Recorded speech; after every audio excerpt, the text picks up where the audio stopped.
are approximately 140,000 inmates that are currently in the Texas Department of Criminal Justice.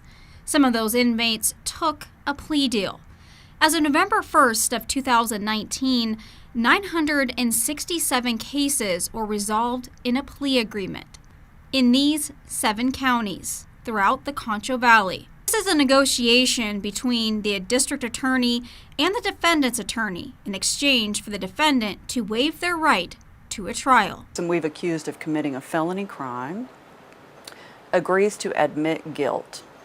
And they agree to admit guilt in exchange for the state, somebody in my office, recommending a certain punishment.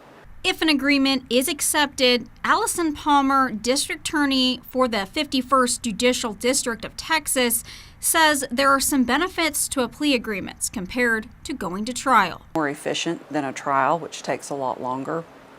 And if it's a trial by jury, it involves a lot of members of our community who have to come in and go through jury selection. And then you find 12 jurors who then have to spend days in the courtroom deciding a case and its outcome. Not all defendants can afford an attorney. At that point, one will be appointed to them by the court, like Christopher Flores, who will represent a defendant. Appointed attorneys are private attorneys who volunteer and choose to be on a court-appointed list.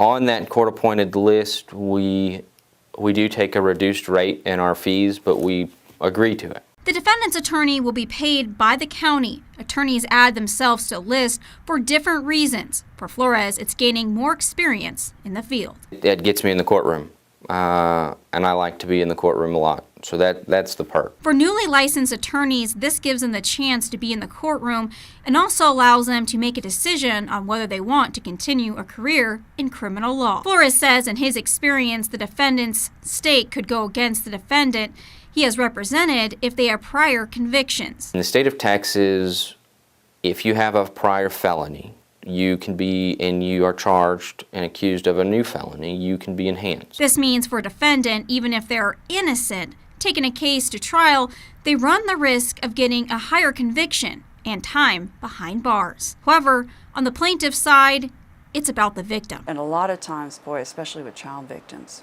what they want most of all, they want that offender to admit they did it.